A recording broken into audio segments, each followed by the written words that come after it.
မြန်မာပြည်မှာကြည့်ဘုရားဘာသာတွေဘာလုပ်ကြလဲ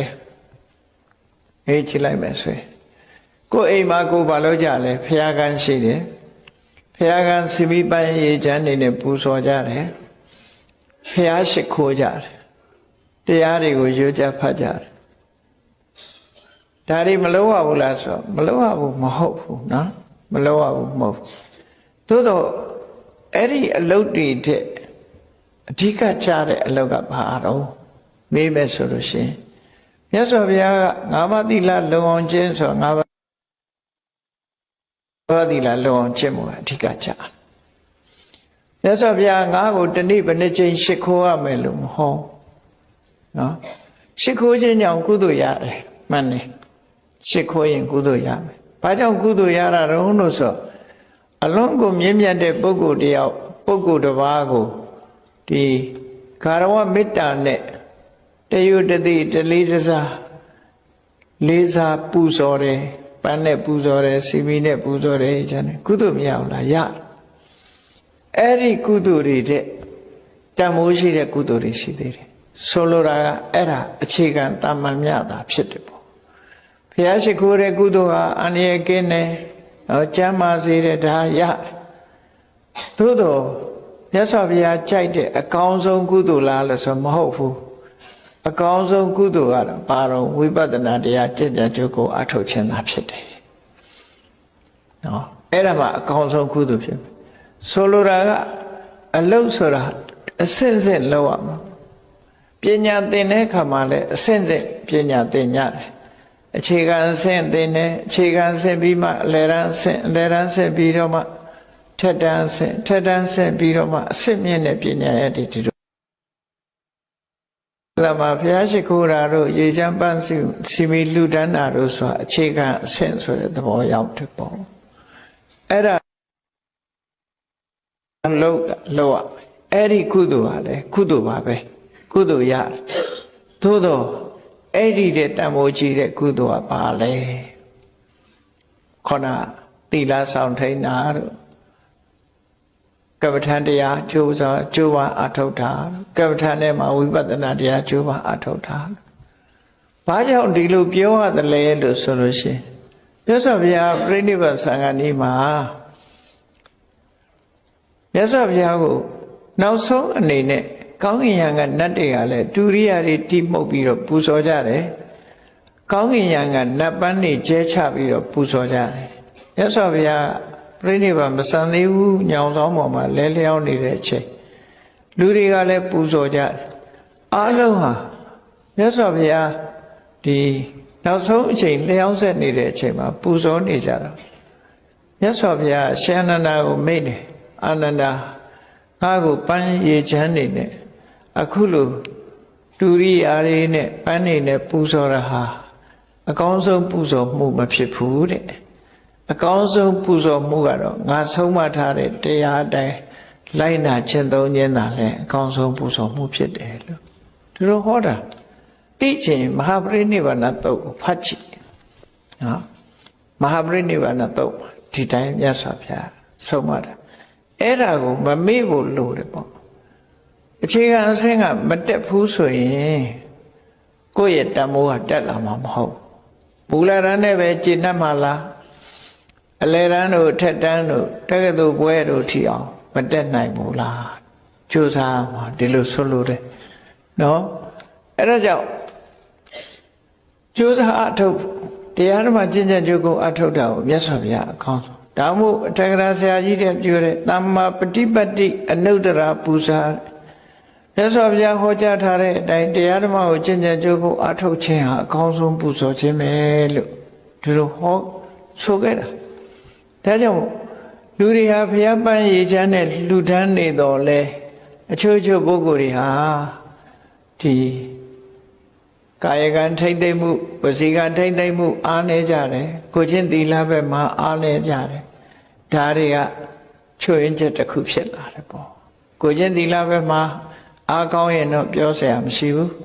ကိုချင်းသီလဘက်မှာအရေးကြီးတဲ့ဟာတစ်ခုကိုချင်းသီလအားကောင်းရမယ်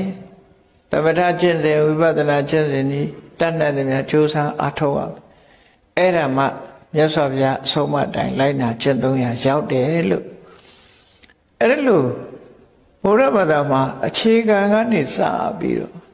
စိတ်ပိုင်းဆိုင်ရာကိုယ်စိတ်ထဲမှာအညစ်အကြေးတွေဖယ်ရှားပြရဘုရားဘာသာဝင်သူတော်စင်တွေအနေနဲ့စိတ်ရဲ့အညစ်အကြေးတွေကိုသိအောင်လုပ်အောင်စိတ်ရဲ့အညစ်အကြေးလို့ဆိုတဲ့အထဲမှာအဘိဓမ္မာကျမ်းဂန်အရာပြောရမယ်ဆိုလို့ရှိရင်လောဘဆိုတာစိတ်ရဲ့အညစ်အကြေးပဲဒေါသဆိုတာစိတ်ရဲ့အညစ်အကြေးမောဟဆိုတာစိတ်ရဲ့အညစ်အကြေးစိတ်ထဲမှာနှစ်သက်စရာအာယုန်တွေးလို့လောဘတွေဖြစ်တယ်လောဘကိုမထိန်ချုပ်ဘူးဆိုရင်စိတ်ရဲ့အညစ်အကြေးကိုတိုးပေါင်းအောင်လုပ်ထားတယ်တူတူပဲလက်ခံတာနဲ့တူတူပဲစိတ်တူတတ်တယ်ဒေါသထွက်တတ်တယ်ဒေါသကိုမထိန်ချုပ်ဘူးဖယ်ရှားဖို့မကြိုးစားဘူးဆိုရင်လေဒါစိတ်အညစ်အကြေးကိုလက်ခံထားတာမောဟလို့ဆိုတဲ့အမှန်မသိမှုလုံးတဲ့နာနဲ့မလုံးတဲ့နာခွဲခြားမသိမှုအမှန်တရားကိုခွဲခြားမသိမှုဆိုတဲ့မောဟရှိနေလို့ရှင်လေစိတ်ရဲ့အညစ်အကြေးတစ်ခုပဲထို့တူပဲအဟိရိကအနုတ္တပါတယ်အကုသိုလ်အလုံးလုံးဝမှာအကုသိုလ်အမှုကိုမယွန်းရှားဘူးမကြောက်လန့်ဘူးအဟိရိကမရှက်ဘူးအနုတ္တပမကြောက်လန့်ဘူးဆိုတဲ့စိတ်နေသဘောတရားလှုပ်ရဲတယ်နော်အကုသိုလ်ကိုလှုပ်ရဲတယ်မကြောက်ဘူးငါးပါးသီလကိုချိုးဖောက်ရဲတယ်မကြောက်ဘူးဆိုလို့ရှိရင်ဒါတွေလည်းစိတ်ရဲ့အညစ်အကြေးတစ်ခုပဲနောက်တစ်ခါကိုယ့်ကိုထင်ရောက်နေတဲ့မာနကိုယ့်ကိုထင်ရောက်နေတဲ့မာနလည်းအကုသိုလ်တစ်ခုပဲဒိဋ္ဌိဆိုတဲ့မှန်ကန်တဲ့ကိုယ်တဏ္ဍာမှာဒီခန္ဓာကိုယ်ထဲမှာထာဝရမြဲတဲ့ဆိုးဆိုတာလေးရှိတယ်အတ္တဆိုတာရှိတယ်လို့အထင်ရောက်လို့ရှိရင်လေဒိဋ္ဌိဆိုတဲ့အမြင်မှားမှုရှိတယ်ကံကံဤအကျိုးကိုလက်မခံညှင်းပယ်တယ်နောင်ဘဝဆိုတာမရှိဘူးလို့ညှင်းပယ်တယ်ဆိုလို့ရှိရင်လေမှားရွေးတဲ့အမြင်တစ်ခုဖြစ်လာတယ်အဲ့ဒါလို့ခန္ဓာကိုယ်ထဲမှာဒီကိုယ်စိတ်မှာဖြစ်ပေါ်နေတဲ့ဒိဋ္ဌိတို့မာနတို့ဒါတွေကလည်းစိတ်ရဲ့အညစ်အကြေးပဲ